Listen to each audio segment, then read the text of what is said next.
All right, joining me once again here on the Matthew Filipowicz Show is my good friend Rania Khalek. Rania is an independent journalist whose work has been seen at Alternet, Truth Out, Salon, Al Jazeera, The Nation, In These Times, all of which and more you can find at raniakhalek.com. You can also follow her on Twitter at Rania Khalek. Rania, thank you for being on the show again. Thanks for having me back on, Matt. All right, so Rania, you've been involved in quite a bit of, how should we say, online discussion and debate on the Twitter when it comes to the Ray Kelly incident that happened at Brown University. Before we get to the debate itself, if listeners aren't familiar, describe what exactly happened at Brown. Okay, so a couple weeks ago, Brown University had invited police commissioner of the NYPD, Ray Kelly, to come speak, to come give a lecture on policing, on his policing tactics. And they actually, it turned out they paid him for it. And so students at Brown who are against some of Ray Kelly's policing tactics, what he's best known for is stop-and-frisk, which is racial profiling at its best. Yeah. At least the way it's done by the NYPD. So students were really, really upset that Brown was basically, by inviting Ray Kelly to come speak, giving him legitimacy, despite his really horrible racist policing tactics. So they tried to petition the university to cancel the talk, but the university didn't. So they basically planned protest and outside the lecture. And some of them attended the lecture. And what ended up happening is they started basically heckling Ray Kelly and asking him questions and demanding an end of racial profiling. And he basically, after 30 minutes of being shouted at, by students who were really upset by his tactics, who were personally affected by his tactics, he basically walked off stage and didn't end up lecturing. And so that's what happened. Now, after that, there were a lot of people, and I'll be the first one to admit, myself included, who saw the YouTube footage of this and sort of giggled and thought, good, because as someone who covers, police brutality, stop and frisk is just a horrible policy. That it's a form of institutionalized racism. There's no question about it. It's like 80 to 90% of the people stopped by stop and frisk are young brown and black men. Who also Ray Kelly says it should be more than 80 to 90% as well. So exactly. Yeah. I think that might have been Bloomberg, but that was Bloomberg. But it's not like Ray Kelly said no. They're the same person to me. So right. They do. And Ray Kelly also often has the audacity to say, "Oh, but I'm saving lives. I'm saving the lives of black and brown young men by violating their personal body space and with these aggressive policing tactics all the time." But the point is that, and just like a little background on stop and frisk, which I'm sure listeners are probably aware of, is just stop and frisk doesn't actually do anything. It doesn't work. The only thing it does is it violates people's rights. Less than 1%. It's like 0.0 something percent of people who are stopped and frisked or even end up having any type of illegal substance or firearm on them. And so the whole idea of the policy is, it's supposed to keep us safe, by getting guns and drugs off the street, but it's not even really doing that at all. So either way, so after this happened, there were some people, like I said, like myself, who sort of cheered on these students, and then there was other people, and I was just surprised to see how many progressives and liberals, or self-described progressive liberals and leftists, who seemed to be more outraged by the shouting down of Ray Kelly than they were by Ray Kelly's horrible policing practices. So that's sort of where the debate stems from.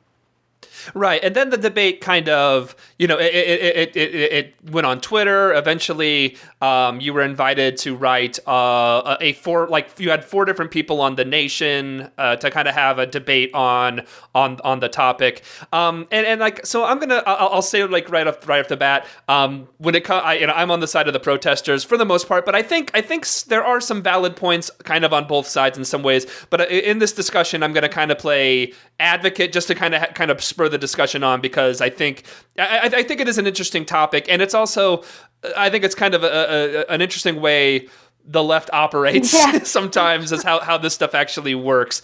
And so, some of the criticism of the students was that in shouting down Ray Kelly, that what it is was actually stopping speech and actually stopping, and that some people in the progressive world have a problem, even if it's speech that you disagree with, that of the actual stopping of speech. So I would just say, how would you respond to that type of criticism?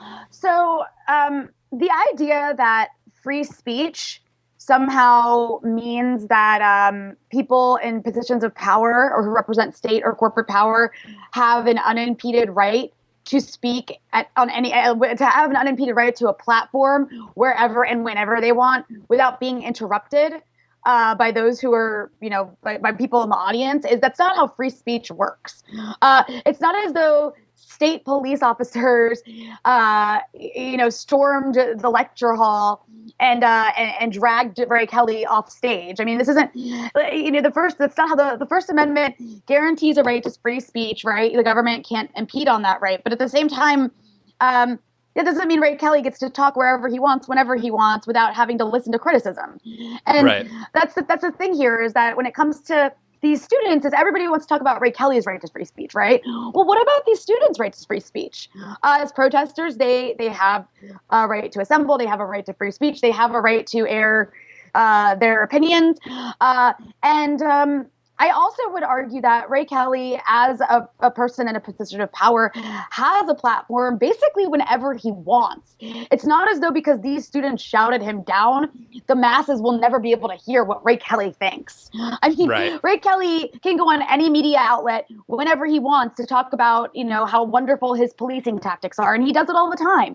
I mean, he gets to write op-eds in the Wall Street Journal about his policing tactics.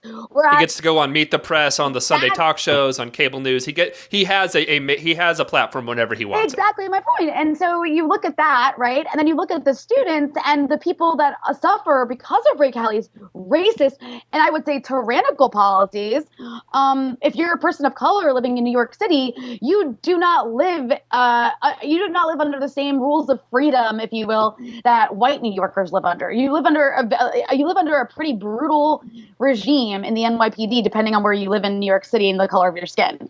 So that's why I would say, and I don't see the Wall Street Journal or the New York Times or Meet the Press giving a platform to the people who are being stopped and frisked, who are just the unarmed young brown and black people who are being shot and killed by NYPD officers who basically operate with impunity under Ray Kelly, and whose aggressive policing tactics are encouraged under Ray Kelly. So my point is I think it's a really ridiculous argument to say that this is somehow impeding Ray Kelly's right to free speech.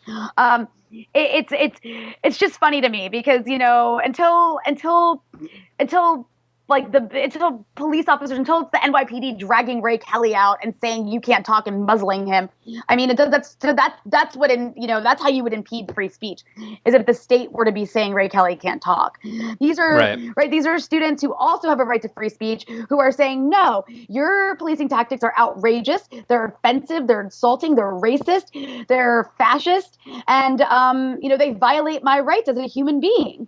And I think that also, when it comes to the issue of speech, it's also the fact that as a person in an authority position, Ray Kelly and people like him, not only do they have a platform whenever they want, because they have access to the media, but their platform usually, wherever they're speaking, it's usually shielded from any sort of criticism from the people that. From the masses, I guess I would say.